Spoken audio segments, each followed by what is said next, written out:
મંગલમ ભગવાન વીરો મંગલમ ગૌતમ પ્રભુ મંગલમ સ્થૂલિભદ્રાદ્યા જૈનો ધર્મોસ્તુ મંગલમ. જે પણ મ્યુઝિકલ ઇન્સ્ટ્રુમેન્ટ્સ માટે આપણે વાત કરીએ કે આપણા ધાર્મિક એટલે આપણા દેરાસરમાં, જિનાલયમાં કે ઉપાશ્રયમાં કોઈ એવા ફંક્શન્સ હોય ને, ધાર્મિક ફંક્શન્સ, ભાવના ચાલતી હોય તો એમાં તાળી વગાડીએ કે મ્યુઝિકલ ઇન્સ્ટ્રુમેન્ટ્સ વગાડીએ તો એમાં શું થાય છે પછી હવે એ કરવું જોઈએ કે નહીં કરવું જોઈએ એવું આપણને ક્વેશ્ચન આવી શકે છે.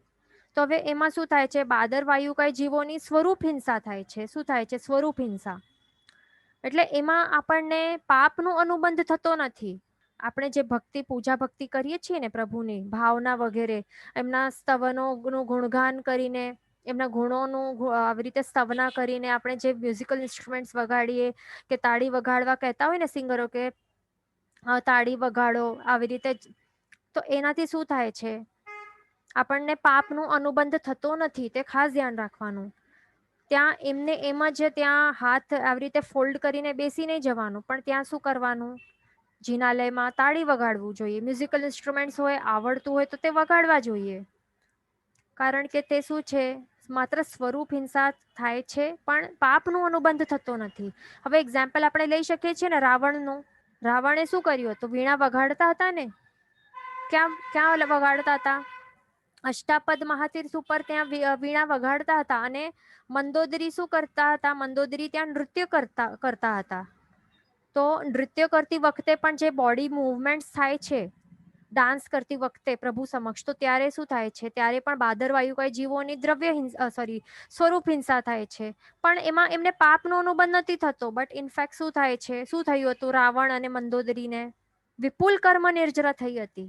માટે આપણને આવી ક્રિયાઓ જે ધાર્મિક હોય ને તો એમાં ધ્યાન રાખવાનું. એવી રીતે અપ્લાય નહીં કરવાનું. જે સાંસારિક પ્રવૃત્તિઓ માટે અલગ રાખવી, અને આ જે ધાર્મિક પ્રવૃત્તિઓ છે તો એમાં એ રૂલ અપ્લાય થતા નથી. એટલે ત્યાં અહીંયા ગડબડ નહીં કરવાનું. બંને માટે રૂલ્સ અલગ અપ્લાય થાય છે, એ ખાસ ધ્યાન રાખવાનું. પણ આપણને એ પણ જો નહીં કરવું હોય અને ટોટલી કર્મબંધથી મુક્ત થવું હોય તો શું કરવાનું? બેસ્ટ છે સર્વવીરથી સ્વીકારવાનું. તો એમાં તો ક્યાંય આપણે જોયું નથી ને કે સાધુ મહારાજ સાહેબ તાળીઓ વગાડતા હોય કે નૃત્ય કંઈ કરતા હોય પ્રભુ સમક્ષ. તો ત્યાં એ નથી, કારણ કે એમનો આચાર નથી. તો આપણે જો એકદમ ટોટલી આપણને પાપ ફ્રી થવાનું છે, જલ્દીથી મુક્તિ મેળવવાની છે, તો સર્વવીરથી સ્વીકારવું તે જ બેસ્ટ ઉપાય છે. તે ધ્યાન રાખવાનું.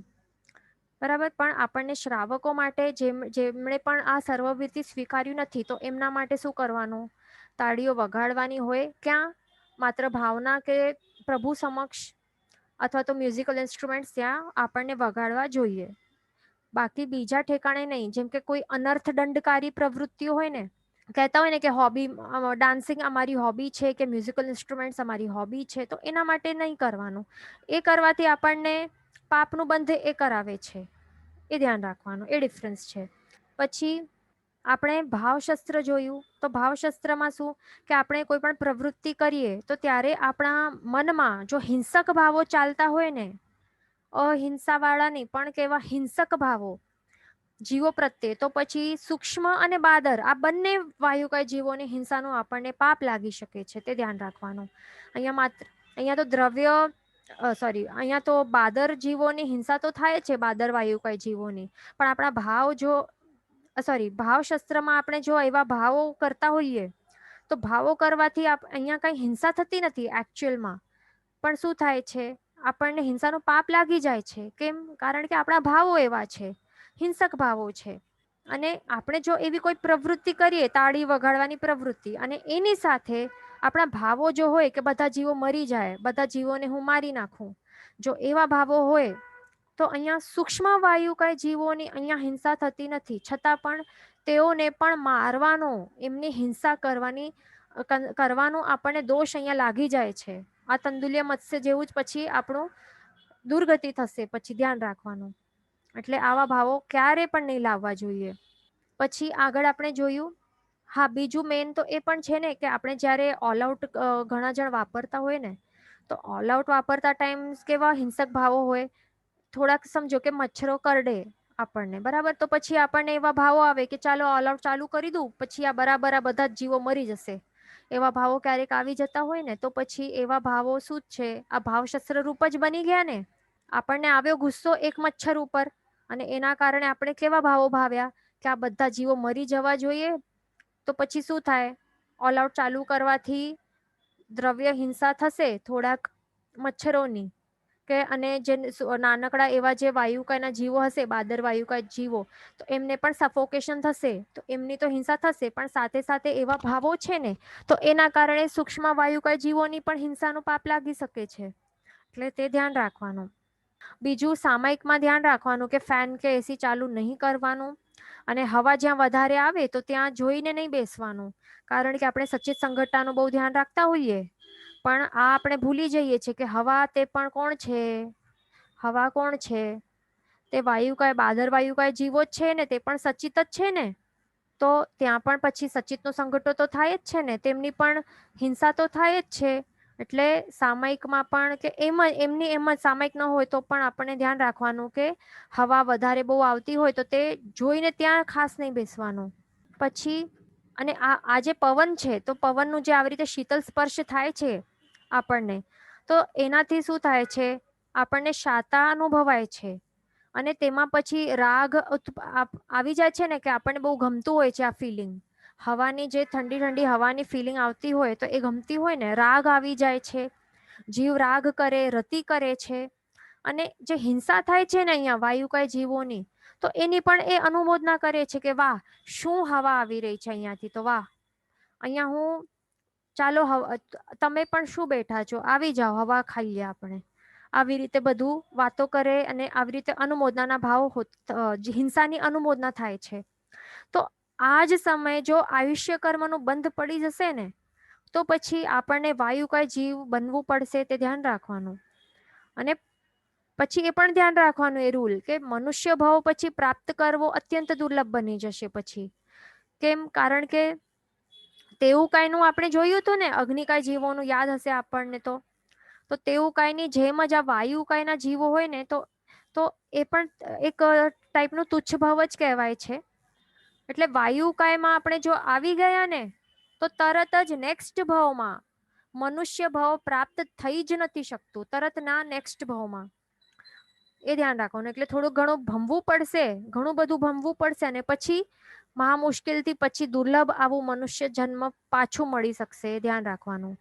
એટલે એક વખત વાયુ, જેમ તેવું કાયનું જોયું હતું ને કે તે અગ્નિકાયમાં આપણે અગ્નિ બની ગયા, તો તેમજ હવા જો બની ગયા આપણે, એટલે વાયુકાયના જીવ બની ગયા, તો તરત નેક્સ્ટ ભાવમાં મનુષ્ય ભાવ પ્રાપ્ત થઈ શકતું નથી.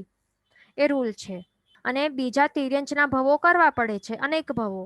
કારણ કે આ કેવું છે, તેવું કાય વાયુ કાય, આ કેવું છે, તુચ્છ ટાઈપનો એક ભાવ છે. માટે આપણને ધ્યાન રાખવાનું કે આ વાયુકાય જીવો તેઓ આપણા શરીરને સ્પર્શે તો તેમના જે જે અપકાયના જીવો છે ને, પાણીના જીવો, તો તેમના કરતા પણ તેમનું શરીર વધારે કોમળતા વાળું હોય છે. તો એના કારણે આપણને શું ફિલિંગ થાય? આપણને એનું સ્પર્શ જે થાય છે ને સ્કિન ઉપર, તે આપણને બહુ જ ગમતું હોય છે.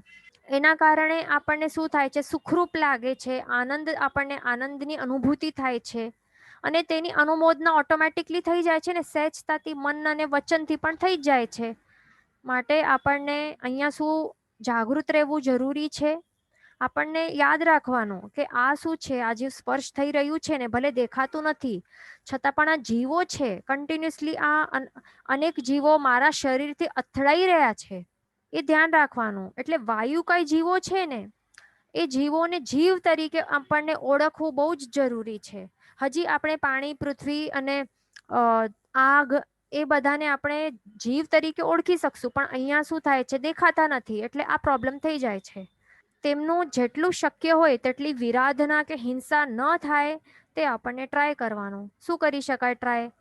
જે પંખા હોય કે એસી હોય, તો તે એટલે ટ્રાય કરવાનું, અવોઇડ કરવાનું જ ટ્રાય કરવું, વાપરવા નહીં, તે ખાસ ધ્યાન રાખવાનું.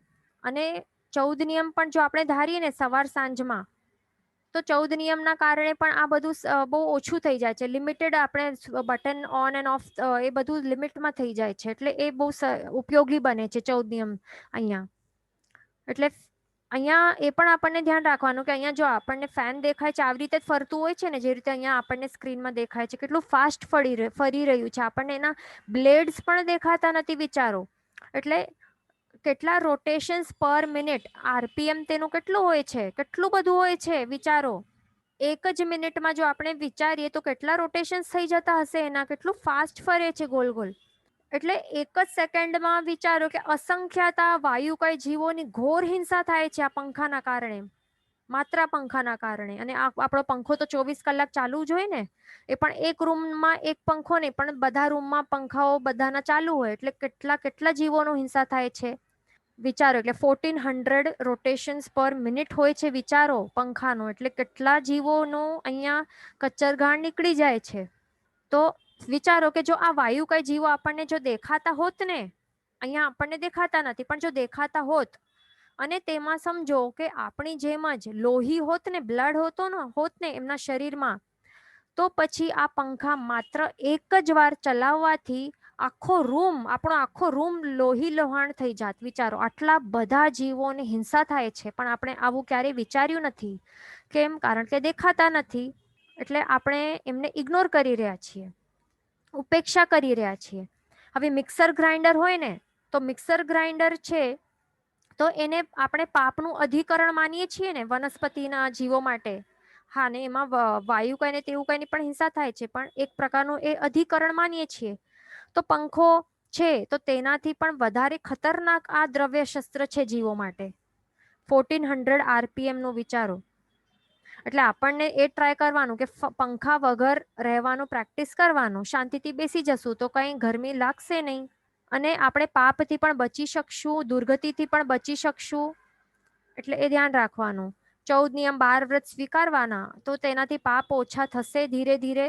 અને અવિરતિથી આપણે દેશવીરતીથી પછી સર્વવીરતી તરફ આપણે આગળ વધવા આપણને પ્રયત્ન કરતા રહેવાનું. અને મેન બીજું ખાસ એ ધ્યાન રાખવાનું કે પંખાના હવાથી બિલકુલ પણ ક્યારે પણ એ ખાસ ખાસ ખાસ ધ્યાન રાખવાનું કે અનુમોદના વાળી ફિલિંગ ન જ આવવી જોઈએ કે હાશ સારો થયો ફેન ચાલુ કર્યું, સારું થયું કે ફેન ચાલુ કર્યું આપે, કે કેટલી ગરમી લાગતી હતી મને. આવું જો એકવાર પણ ફિલિંગ આવી જશે ને, અનુમોદનાના આવા ભાવો આવી જશે ને, તો પછી વિચારી લેજો અહીંયા કેટલા જીવોની હિંસા થાય છે. બધું જ ભયંકર ચીકણા પાપ કર્મોનું બંધ થશે, એ ધ્યાન રાખવાનું. પછી તંદુલ્ય મત્સ્યનું જેમ જ આપણું પછી આગળ નરકનું ગતિ, દુર્ગતિ એ ફિક્સ પણ થઈ જશે. એટલે એ ખાસ ધ્યાન રાખવાનું. આપણે થોડાક આ વાયુકાય રિલેટેડ ક્વેશ્ચન્સ આપણે જોઈ લેશું, પછી આપણે વનસ્પતિ નું સ્ટાર્ટ કરશું ટોપિક.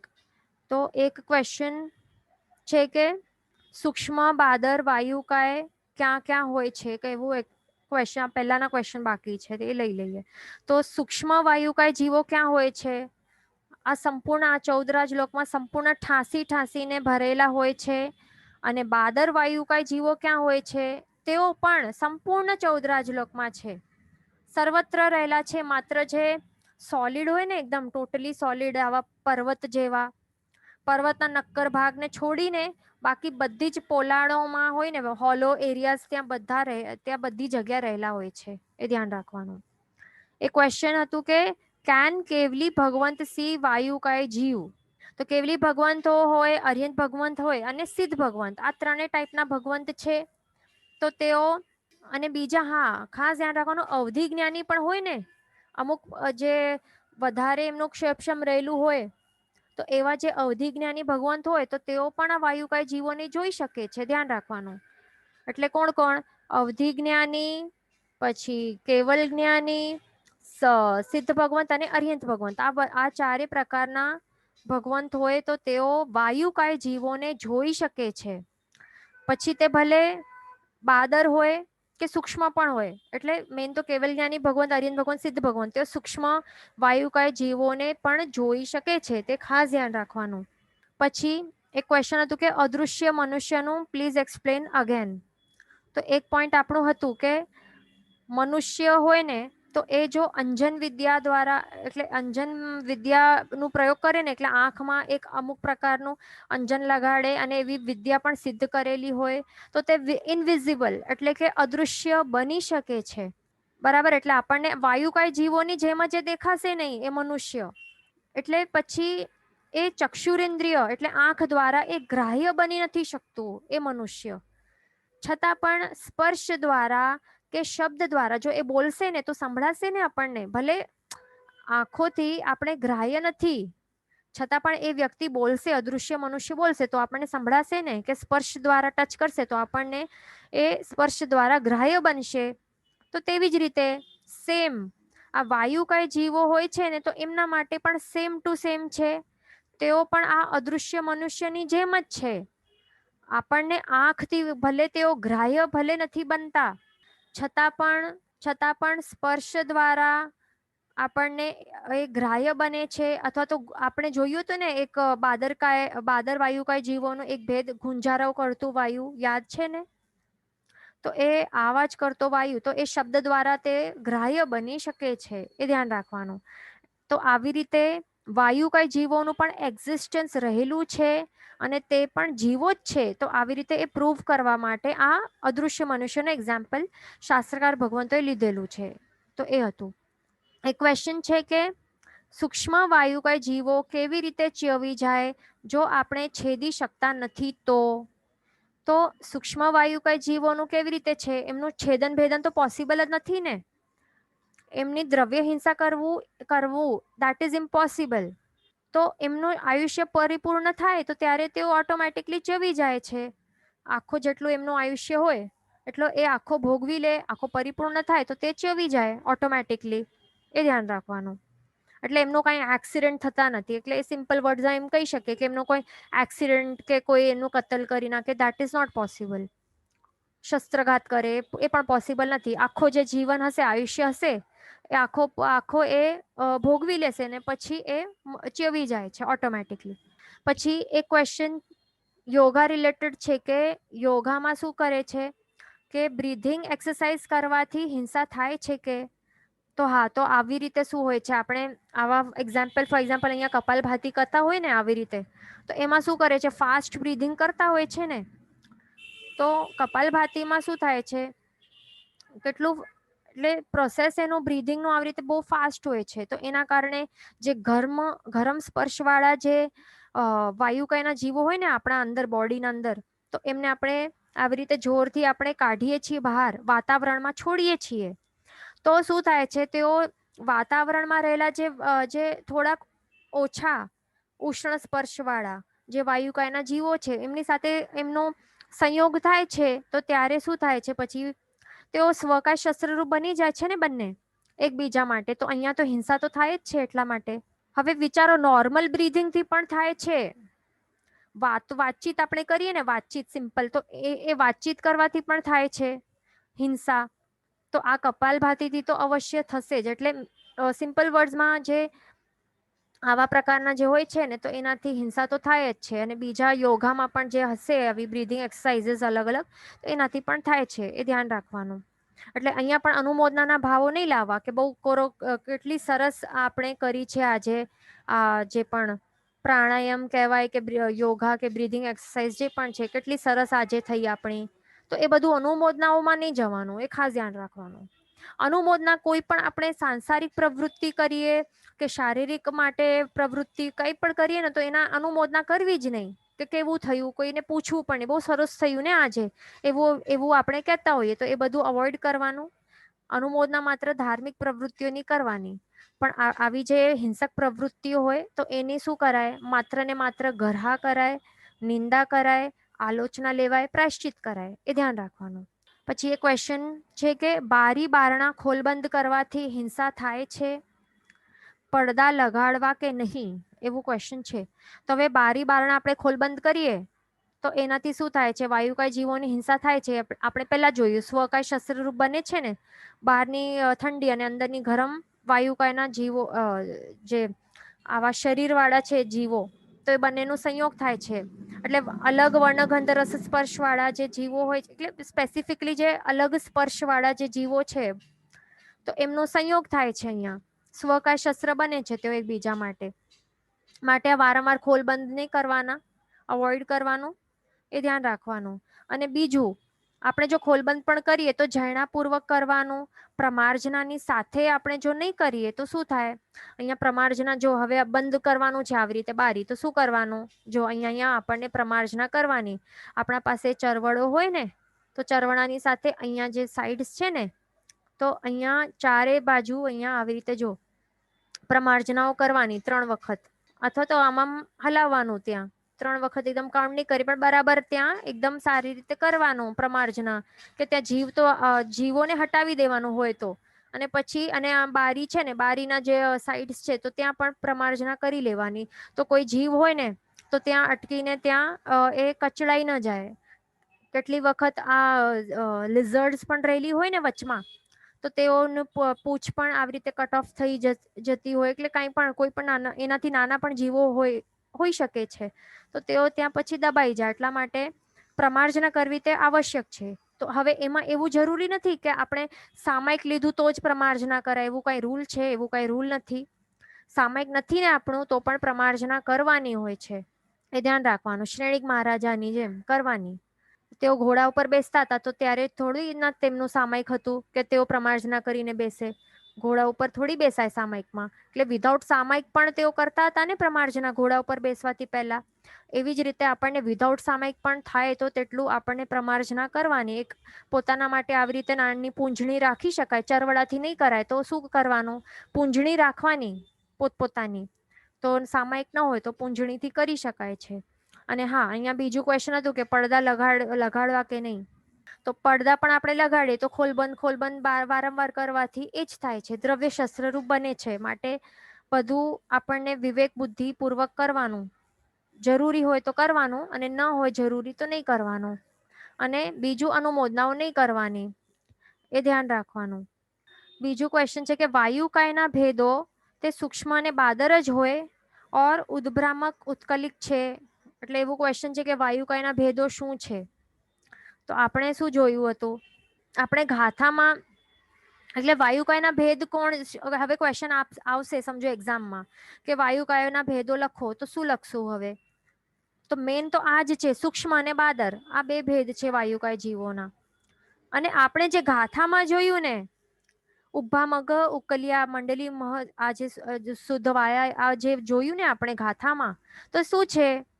એ બાદર વાયુકાય જીવોના એ અલગ અલગ ભેદો છે, પ્રકારો છે. ભેદ નહીં કહે આપણે કહીએ, પણ આપણે પ્રકાર કહી શકીએ અથવા તો એક્ઝામ્પલ્સ કહી શકીએ છીએ.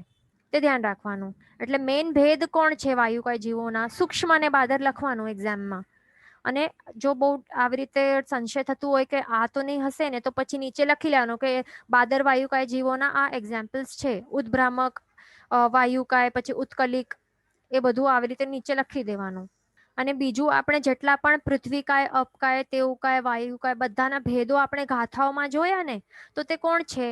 એ બાદર બાદર જીવોના જે એક્ઝામ્પલ્સ છે ને, પોતપોતાના બાદર નું જે આ ડિવિઝન છે, તો એમના જ અલગ અલગ ભેદો છે. એટલે એ ધ્યાન રાખવાનું, અહીંયા કન્ફ્યુઝ નહીં થવાનું. હજી તો વનસ્પતિકા જીવોનું પણ આવશે, હજી આગળ પર્યાપ્ત અપર્યાપ્ત એ બધા પણ ભેદો આવશે, એટલે કન્ફ્યુઝ નહીં થવાનું. આટલું એકદમ ક્લિયર કરી લેવાનું. આજ સુધી આપણે જેટલા પણ ગાથાઓ જોઈ તે કોણ છે? એ બધા ભેદો, પ્રકારો, એ બધા એક્ઝામ્પલ્સ છે બાદર જીવોના, એ ધ્યાન રાખવાનું. પણ કોઈ પણ હોય, કોઈ પણ પૂછે કે પૃથ્વીકાય અપકાયના ભેદો શું છે, અપકાય તેવુકાય, તો બે ભેદ કહેવાના, સૂક્ષ્મ અને બાદર. હજી આગળ પર્યાપ્ત અપર્યાપ્ત એ બધું આગળ જોવાના છે આપણે, બરાબર? તે ધ્યાન રાખવાનું. બીજું એક ક્વેશ્ચન છે કે વાયુકાય tube light, if we put it on during the day and if it is mixed with sunlight, is it okay to do samayik in such light? Okay, અહીંયા ક્વેશ્ચન છે કે જો અહીંયા સનલાઇટ અહીંયા આવી રહી છે, સૂર્યનું પ્રકાશ, અને આપણે જો ટ્યુબલાઇટ પણ ચાલુ રાખીએ તો ત્યારે સામાયિક આવી રીતે કરી શકાય કે નહીં, એવું ક્વેશ્ચન છે. એટલે દિવસની વાત છે કે દિવસમાં સનલાઇટ આવે છે અને ટ્યુબલાઇટ પણ ચાલુ રાખી તો સામાયિક કરાય કે નહીં. તો હવે એ ધ્યાન રાખવાનું કે સામાયિકમાં 6 કાય જીવોની રક્ષા કરવાની પ્રતિજ્ઞા આપણે લઈ રહ્યા છીએ ને, 3 યોગ અને 2 કરણ દ્વારા. મન વચન કાયાના 3 યોગ અને 2 કરણ, એટલે કરીશ નહીં, કરાવીશ પણ નહીં. તો કેવી રીતે કરાય? ટ્યુબલાઇટ નહીં કરાય ચાલુ, એટલે લાઇટો પંખા ચાલુ કર્યા વિના જ સામાયિક કરવું જોઈએ. ભલે દિવસ હોય કે રાત્રિ હોય કે સાંજ હોય. એટલે દિવસમાં પણ ટ્યુબલાઇટની તો એમ તો જરૂર તો ન જ હોય ને. આપણે બીજું જો એવું વિચારશું કે સનલાઇટ પડે છે ઘરમાં, તેના રેસથી અમુક ટ્યુબલાઇટના જે સચિત પ્રકાશને તે હણે છે, માટે હવે આ અચિત પ્રકાશ થઈ ગયું. તો હવે સામાયિક કરી શકાશે. આવું જો આપણે બધું આઈડિયાઓ આપણે કાઢીએ ને, તર્કો આપણે આઈડિયાઝ કે આવા તર્ક કાઢીએ ને નવા નવા, તો શું થાય? તો એ બધું ગડબડ થઈ જાય. આપણને પાપનું બંધ લાગે છે, પાપ કર્મનું બંધ થાય છે. ધ્યાન રાખવાનું.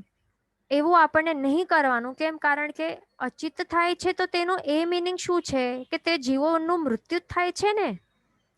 હવે જો ટ્યુબલાઇટનું જે સચિત પ્રકાશ પડે છે એની સાથે અહીંયા સનલાઇટનું જે પણ અહીંયા પ્રકાશ આવે છે, તો બંનેનું સંયોગ થાય છે. તો હવે આપણને લાગે છે કે અહીંયા હવે અચિત ટ્યુબલાઇટનું પ્રકાશ હવે થઈ ગયું, એ અચિત થઈ ગયું. તો હવે અચિત આ વર્ડનું મિનિંગ શું થયું કે પહેલા સચિત હતું પછી જ અચિત બન્યું ને, એટલે મૃત્યુ પામ્યા જ ને જીવ. સિમ્પલ વર્ડ્સમાં જો કહીએ તો શું થયું? અહીંયા આ જીવોનું મૃત્યુ થઈ ગયું ને, એ જ અર્થ છે. સચિત થી અચિત બની જવાનો અર્થ છે મૃત્યુ પામવું. That's it. આ સિમ્પલ છે. અને બીજું, લાઈટ તો ચાલુ જ છે ને, લાઈટ તો ચાલુ જ છે એટલે જીવોત્પત્તિ પણ થઈ જ રહી છે. અને જીવોત્પત્તિ થવાનું, એમનું જન્મ મરણનું બધું પાપ તો આપણને લાગી જ રહ્યું છે ને કન્ટિન્યુઅસલી.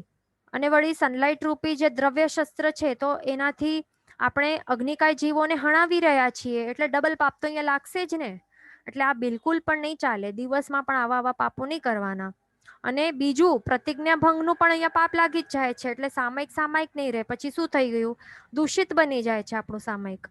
આપણે અહીંયા લોસમાં જઈ રહ્યા છે, પાપ કર્મનું બંધ થઈ રહ્યું છે. એટલા માટે આવા સામાયિકો કરવા ન જોઈએ.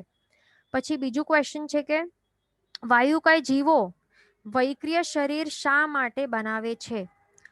તેઓને શું મન હોય? તો વાયુકાય જીવો, તો તેમને મન ન હોય કે તેઓ પોતાને મને મન થઈ ગયું છે એવી રીતે. તેઓ તો ફર્સ્ટ ઓફ ઓલ અસંગની હોય છે ને, એટલે એમને એવું કંઈ મન નથી થતું કે હવે મને અહીંયા મહાવંટોળીઓ કરવાનું છે, બધાનું નાશ કરી લેવાનું છે, એટલા માટે હવે હું ઉત્તર વૈક્રિય શરીર બનાવું છું, કે હવે બનાવવાનું મન થઈ ગયું. એટલે આવા પ્રકારનું તેઓ આવી રીતે મન કરી નથી, એટલે મન ન હોય એમનું કંઈ. એ ધ્યાન રાખવાનું. કારણ કે ફર્સ્ટ ઓફ ઓલ તો તેઓ અસંગની જીવો છે, એ ધ્યાન રાખવાનું. આવું બધું વિચારતા નથી તેઓ, અસંગની હોય છે, મન વગરના.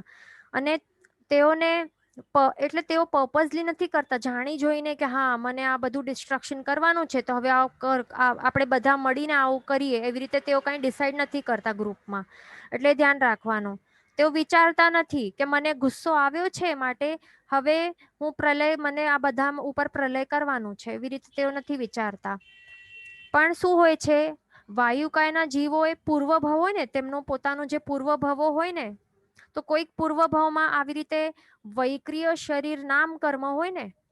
શું હોય? વૈક્રિય શરીર નામ કર્મ એનું બંધ કર્યું હશે, તો એના કારણે તેઓનું આ જે કર્મ છે વૈક્રિય શરીર નામ કર્મનું ઉદય, તો તે ઉદયમાં ક્યારે આવે છે? આ જ્યારે તેઓ બાદર વાયુકાયનો ભવ તેઓ પામ્યા છે ને, તો ત્યારે એ કર્મનું ઉદય થાય છે. તો ત્યારે ઉદય થતા જ ઓટોમેટિકલી તેમનું ઉત્તર વૈક્રિય શરીર બની જાય છે. એ ધ્યાન રાખવાનું. એવી રીતે હોય છે. અને એ પણ બધા માટે એવું કાંઈ કમ્પલસરી નથી. અમુક જ જે જીવો હોય છે તો એમના માટે હોય છે. એટલે જેમનું ઉદય હોય તો એમના માટે હોય, એ સમજવાનું.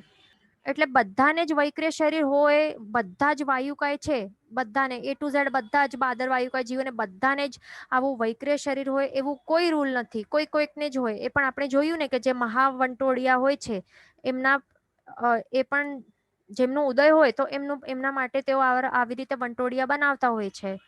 અને સૂક્ષ્મ માટે તો હોય જ નહીં, એ ધ્યાન રાખવાનું. જે સૂક્ષ્મ વાયુકાય જીવો હોય ને, શું ધ્યાન રાખવાનું? સૂક્ષ્મ વાયુકાય જીવો, તો તેમને આવી રીતે વૈક્રિય શરીર નામ કર્મનું ઉદય ન હોય, એ ધ્યાન રાખવાનું. એક પોઈન્ટ. હવે એક ક્વેશ્ચન છે કે so if we breathe or release gas from the body તો પણ પાપ લાગે? તો આપણે બ્રીધિંગ તો જોઈ જ લીધું કે બ્રીધિંગ કરવાથી પણ પાપ તો લાગે જ છે. પણ બ્રીધિંગ કરવાનું તો આપણે કંઈ સ્ટોપ કરી શકવાના નથી. અને જીવવા માટે વાયુ એટલે હવા હશે ને, આ વોઇસ બોક્સ છે ને, એ તો બોલવા માટે, આ તો અલગ છે. બોલવા માટે પણ અહીંયા વોઇસ બોક્સમાં જ્યારે આ કોન્ટ્રાક્શન ને શું થાય, એક્સપેન્શન સમથિંગ થાય, રિટ્રેક્શન ને આ થાય છે ને, કોન્ટ્રાક્શન અને રિટ્રેક્શન આ વોઇસ બોક્સનું, તો અને એની સાથે જ્યારે હવાનું જ્યારે ત્યાં આવે છે ને લંગ્સમાંથી, આપણે જ્યારે એક્ઝેલ કરીએ ને લંગ્સમાંથી જ્યારે હવા આવે છે ને બહાર, તો ત્યારે પ્રેશરથી આ મુખમાંથી નીકળે છે. તો અલગ અલગ પ્રકારના જે વોકલ કોર્ડ્સમાં જે થાય છે ને વાલ્વ્સ કે જે પણ હોય ત્યાં કોન્ટ્રાક્શન રિટ્રેક્શન જે પણ ત્યાં થાય છે ને, તો અમુક પ્રકારનું થાય છે. એના કારણે અમુક અલગ અલગ વર્ડ્સ આપણે એ ક્રિએટ કરી શકીએ છીએ કે બોલી શકીએ છીએ અલગ અલગ વર્ડ્સ. એટલે અહીંયા પણ વાયુકાય જીવો તો જરૂરી જ છે વાતો કરવા માટે, અને બ્રીધિંગ કરવો તો એ જીવવા માટે જરૂરી છે. એટલે વાયુકાય જીવો વગર આપણે જીવી પણ નહીં શકશું. એટલે એમની હિંસા કરીને જ આપણે જીવી શકીએ છીએ. માટે આપણને એ જ ભાવના ભાવી કે આપણે જલ્દીથી અશરીરી બની જઈએ, એવી જ માંગણી કરવી જોઈએ આપણને.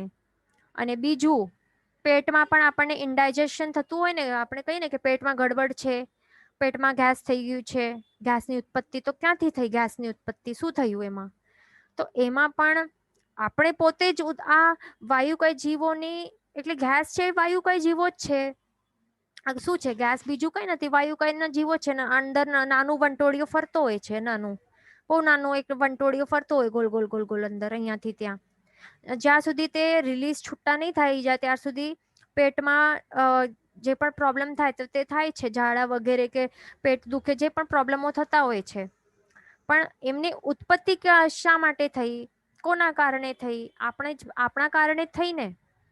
એટલે આ વાયુકાય જીવોની ઉત્પત્તિ પેટમાં જે થઈ, તો એના નિમિત્ત પણ આપણે જ બન્યા છીએ કે આપણે જ ગડબડ વાળું બધું ખાધું હશે, બહારનું ખાધું હશે કે કંઈક ગડબડ કર્યું હશે, જેવી શરીરની જે હોય ને પ્રકૃતિ એના પ્રમાણે ખાધું નહીં હશે, એના કારણે ગેસ થઈ ગયું છે. એટલે વાયુકાય જીવો, બાદર વાયુકાય જીવોની ઉત્પત્તિ થઈ ગઈ છે.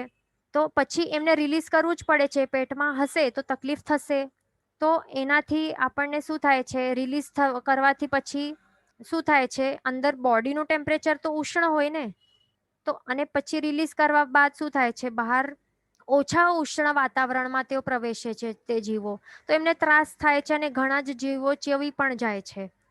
વાતાવરણમાં રહેલા વાયુકાયના જીવો પણ ઘણા બધા ચેવી જાય છે. આ સ્વકાય શસ્ત્રરૂપ બની શકે છે. તો એના કારણે માટે તે આપણને પાપ તો લાગે જ છે અહીંયા.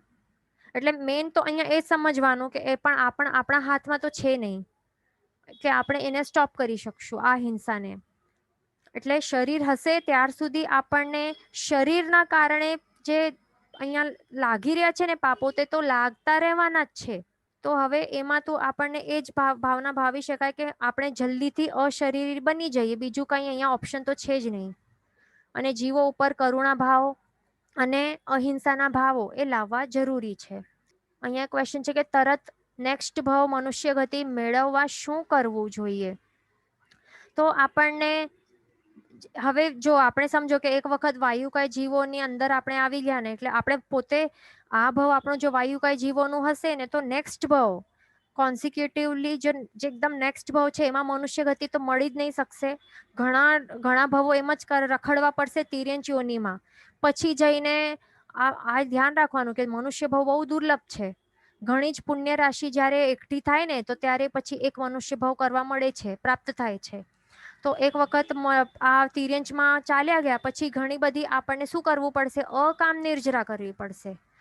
અકામ નિર્જરા થશે થશે થશે, કર્મોથી હળવા બનશું. ઘણા જે આપણે તિર્યંચોનીમાં ભટકશું. પછી ક્યારેક જઈને જ્યારે ઘણી બધી પુણ્ય કર્મોનું ભેગો થઈ જશે રાશિ, આ બધું સહન કરીને જ્યારે થશે ને, બધા પુણ્ય કર્મોનું બંધ થશે અને ત્યારે પછી જઈને આપણને ક્યારેક મનુષ્ય ગતિ પાછી મળી શકશે. એટલે પછી બધું એવરીથિંગ ઇઝ ડિપેન્ડન્ટ ઓન અકામ નિર્જરાજ. બસ પછી એ જ છે. પછી એ ધ્યાન રાખવાનું. અહીંયા એક ક્વેશ્ચન છે કે આકાશ આસ્તિકા એન્ડ વાયુકાય જીવ ઇઝ સેમ. હા, તો હવે એ આ સારું ક્વેશ્ચન અહીંયા આવેલું છે, તો એ બધાને ક્લિયર થઈ જશે. આપણે આ લઈ લઈએ. તો આકાશ આસ્તિકાય શું છે અને વાયુકાય જીવ, તો હવે એક વાત ધ્યાન રાખવાનું, આ 14 રાજલોક છે તો એમાં શું છે, ષડ દ્રવ્યોથી આ ભરેલું છે. એટલે એમ કહી શકાય કે આ વિશ્વ જે છે તો તે 6 દ્રવ્યોથી બનેલું છે. કેટલા દ્રવ્ય? 6. એનાથી એક પણ વધારે નહીં, એક પણ ઓછો નહીં. આ 6 દ્રવ્ય કોણ છે? ધર્માસ્તિકાય, અધર્માસ્તિકાય, આકાશાસ્તિકાય, પૂદગલાસ્તિકાય, જીવાસ્તિકાય ને કાળ. બરાબર, આ 6 દ્રવ્યો છે. તો હવે આકાશાસ્તિકાય એક તો આવી ગયું અહીંયા, અને બીજું શું આવ્યું? જીવાસ્તિકાય આવ્યું. તો વાયુકાયના જીવો છે, બરાબર. એ કોણ છે? સચિત જીવો છે ને, એમના શરીરમાં આત્મા છે. એટલે એક આ 6 માંથી કયા કેટેગરીમાં આવશે? જીવાસ્તિકાયના કેટેગરીમાં આવશે ને. એટલે આ જીવ છે, બરાબર. અને આકાશાસ્તિકાય શું છે? હવે આકાશાસ્તિકાય શું છે? એક એવું દ્રવ્ય છે. કેવું દ્રવ્ય? અજીવ દ્રવ્ય છે. અજીવ દ્રવ્ય. તો અહીંયા જ એક ડિફરન્સ આવી ગયું, બરાબર. એટલે જે આકાશાસ્તિકાય તે કઈ વાયુકાય નથી, તે પવન નથી, તે હવા નથી. આકાશાસ્તિકાય એક અજીવ દ્રવ્ય છે, જે અરૂપી છે. કેવું છે? અરૂપી છે. વર્ણ, ગંધ, રસ, સ્પર્શ નથી એનું. પણ વાયુકાયના જીવો તો નું તો શું છે? સ્પર્શથી આપણે એ ગ્રાહ્ય છે ને, આપણા માટે ગ્રાહ્ય બને છે. અને કેવલી ભગવંત માટે એ એમના વર્ણગંધ રસ સ્પર્શ બધું દેખાય છે એમને, બરાબર. એટલે એ ગ્રાહ્ય તો છે જ. એટલે તે રૂપી છે, એ ધ્યાન રાખવાનું. શું છે? વાયુકાયના જીવોનું જે શરીર છે ને, આત્માની ધ્યાન રાખવાનું. આત્માની પણ જે શરીર છે તો તે રૂપી છે. એ પૂદગલાસ્તિકાથી બનેલું છે. શેનાથી બનેલું છે? વાયુકાય જીવોનું જે શરીર છે તે પૂદગલાસ્તિકાથી બનેલું છે, પણ અંદર રહેલું જે આત્મા છે તો તેને આત્માને જીવાસ્તિકામાં આવી જશે. એટલે એ ધ્યાન રાખવાનું. એટલે એ કોઈ પણ પ્રકારે આપણે આકાશાસ્તિકાયમાં આપણે નહીં નાખી શકીએ એની કેટેગરીમાં, એ ધ્યાન રાખવાનું. આકાશાસ્તિકાય અજીવ છે અને અરૂપી છે. અને માત્ર એનું એનું કાર્ય શું છે? માત્ર એ અવકાશ આપે છે. એટલે કે જે જીવવાસ્તિકાય છે એટલે જીવો છે અને પૂદગલો છે, અને એ રહેવા માટે એ જગ્યા આપે છે. That's it. એ જેનું કાર્ય છે. અહીંયા ક્વેશ્ચન છે કે મનઃ પર્યોગ જ્ઞાની બી જોઈ શકે શું? તો મનઃ પર્યોગ જ્ઞાની જે હોય ને, તો તેઓ વાયુકાય જીવોને નહીં જોઈ શકે. તેઓ શું કરી શકે? તે માત્ર જે સંઘની પંચેન્દ્રિય જીવો હોય છે ને, એ પણ ક્યાં? માત્ર અઢિદ્વીપમાં રહેલા, એટલે મનુષ્ય લોકમાં રહેલા જે સંઘની પંચેન્દ્રિય જીવો હોય, તો એમના જે મનોગત વિચારો હોય ને, ભાવો હોય ને, તો તેઓ તે જાણી શકે છે. That's it. આટલું જ કરી શકે છે. એ ધ્યાન રાખવાનું. અહીંયા ક્વેશ્ચન છે કે પરમાવધિ જ્ઞાની. હા, તો પરમાવધિ જ્ઞાની હોય તો તેઓ પણ વાયુકાય જીવોને એ જાણી શકે છે, જોઈ શકે છે.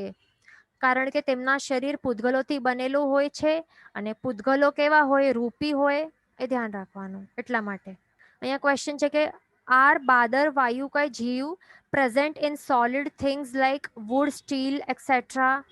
તો અહીંયા જે સ્ટીલ બહુ જ એકદમ નક્કર હોય ને, એકદમ ટાઈટલી બાઉન્ડ હોય, જેની અંદર બિલકુલ પણ જો સ્પેસ ન હોય, તો પછી એટલે પોરસ ન હોય, તો એની અંદર પછી ન હોય બાદર વાયુકાય જીવ. આપણે શું કહ્યું કે જે નક્કર હોય, જે સોલિડ પર્વતની જેવા સોલિડ નક્કર હોય ને, તો એની અંદર ન હોય. પણ જે પોલાણ હોય, સમજો કે પોરસ હોય ને, કોઈક સ્પંજ કેવું હોય?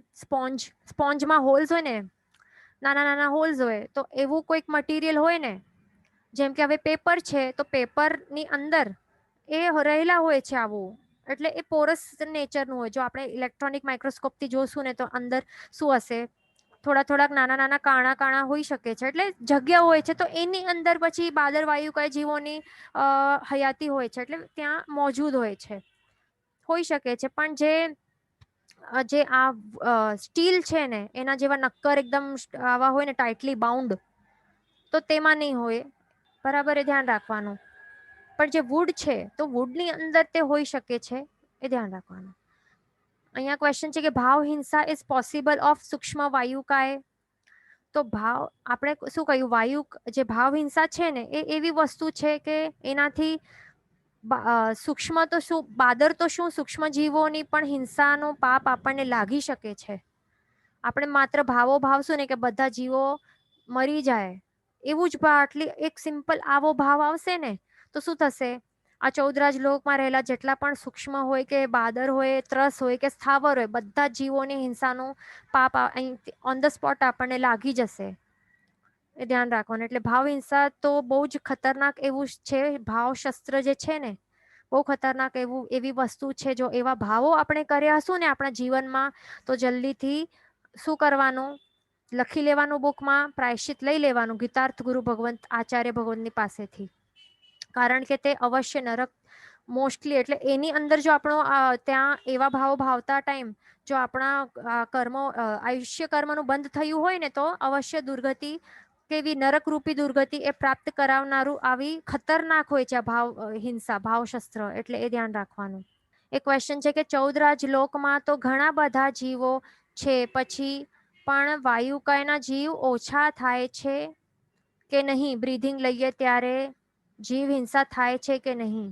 હા, બ્રીધિંગ થાય છે ને, એ પ્રોસેસ થાય છે તો ઘણા બધા ચ્યવી જાય છે, ઘણા બધા બાદરવાયુકાય જીવો ચ્યવી જાય છે. એમ નથી કહેતા કે બધા જ ચ્યવી જાય, ઘણા બધા ચ્યવી જાય છે, ઘણા બધા બચી પણ જાય છે, કારણ કે એ બહુ નાનકડા હોય છે. એટલે એ ધ્યાન રાખવાનું. જે પણ આપણા નોસ્ટ્રિલ્સમાંથી જે ઘસડાઈને આવતા હોય તો તેઓ ચ્યવી જતા હોય, વચમાંથી આવી જાય તો તે બચી જતા હશે. પછી પાછો સ્વકાય શસ્ત્રથી તેઓ સંયોગ થાય તો ઘણા બધા ચ્યવી જાય, એવું હોય છે. અને બીજું એ પણ ધ્યાન રાખવાનું કે એમનું જન્મ મરણ તો ચાલુ જ હોય છે, એટલે જીવોની વધઘટ તો તે તો ચાલુ જ હોય છે, એટલે એ થતી જ હોય છે. પણ એવું ક્યારે નહીં બનવાનું કે એવું ક્યારે પણ આગળ બનશે નહીં કે આ સંસારમાંથી બધા જ વાયુકાય જીવો નષ્ટ થઈ જશે, એટલે બધા ઓક્સિજન કહે છે ને, બધું ઓક્સિજન ખાલી થઈ જશે. એ ક્યારે થવાનું નથી. એનો એક ડર હશે ને આપણા મનમાં કે ઓક્સિજન ખતમ થઈ જશે, એ ક્યારે થવાનું નથી. ઓક્સિજન તો રહેવાનું જ છે, કારણ કે તે વાયુકાય જીવો સમૂર્છિમ છે, ઓટોમેટિકલી ઉત્પત્તિ થઈ જાય છે. એમના ઉત્પત્તિ યોગ્ય જે પણ સંયોગો હોય ને તો તે જ્યારે એમની ઉત્પત્તિ થાય, યોનિની ઉત્પત્તિ થાય તો એ ઓક્સિજન રૂપી વાયુકાય જીવોની પણ ઉત્પત્તિ થઈ જ જશે. એટલે છઠ્ઠા આરા સુધી તો એ તો રહેવાનું છે, આગળ પણ એ કન્ટિન્યુઅસલી રહેવાનું છે ઓક્સિજન રૂપી વાયુકાય જીવો. અહીંયા ક્વેશ્ચન છે કે શ્વાસોશ્વાસ તો is no living non living. અચ્છા, શ્વાસોશ્વાસ તો ઇઝ નોન લિવિંગ. તો શ્વાસોશ્વાસ જે આપણને જે આપણે જો તો આપણે જે ગાથા કરી રહ્યા છે ને, લગભગ છઠ્ઠી ગાથા છે ને વાયુકાયની. એક મિનિટ આપણે અહીંયા જોઈ લઈએ. આ તો વનસ્પતિ, એક મિનિટ. હા, તો અહીંયા જો આ શું છે, આપણે શું જોયું અહીંયા મહ બાદર સોરી વાયુકાય જીવોના આપણે આ ગાથા નંબર 7 જોઈ, તો એમાં બધું શું છે, આ કોના ભેદ છે, સૂક્ષ્મ વાયુકાયના કે બાદરના? તો આ બધા બાદર વાયુકાયના એક્ઝામ્પલ્સ છે, પ્રકારો છે, અલગ અલગ ભેદો છે, અલગ અલગ. એમાં એક મહ નામનું પણ આપણે જોયું. તો મહ શું છે? મુખનો વાયુ, એટલે મુખમાંથી પણ જે આ જીવો જ છે ને, એટલે અહીંયાથી ગાથામાં જ અહીંયા ગ્રંથકાર શ્રી ભગવંત બતાડે છે કે તે નોન લિવિંગ નથી, પણ શું છે, લિવિંગ છે. એટલે કે તે સચિત બાદર વાયુકાયના જીવો છે. નાકમાંથી શ્વાસોશ્વાસ થાય છે તે પણ, અને મુખમાંથી જે પણ આપણે બોલી રહ્યા છે, જે હવા આવે છે તે પણ. એ ધ્યાન રાખવાનું. અહીંયા ક્વેશ્ચન છે કે તો is our body also a યોની ફોર વાયુકાય? તો હા, તે અવશ્ય એક યોની છે. હવે યોનિઓ પણ કેટલી બધી છે. આ માત્ર આપણે જે 7 લાખમાં જોઈ છે તો એટલી જ નથી. 7 લાખ સૂત્રમાં બધાની યોનિઓ આવે છે. 7 લાખ પૃથ્વીકાય, 7 લાખ અપકાય, 7 લાખ તેવુકાય, 7 લાખ વાવુકાય. તો માત્ર કઈ 7 લાખ વાયુકાયની યોનિઓ નથી. આખા આ વિશ્વમાં ખાલી 7 લાખ નથી યોનિઓ, પણ ઘણી બધી છે, અસંખ્ય યોનિઓ છે. પણ સિમિલારિટીઝ ના કારણે એવી રીતે માત્ર ગ્રંથકાર ભગવંતોએ આપણને ઇઝીલી સમજાય ને એના માટે ગ્રુપ્સ બનાવ્યા છે 7 લાખના. પણ આપણી બોડી પણ અવશ્ય એક યોનિ તો છે જ વાયુકાય જીવોની ઉત્પત્તિના માટે. એ ધ્યાન રાખવાનું, કારણ કે ગેસ તો હતું નહીં, ક્યાંથી આવી ગયું?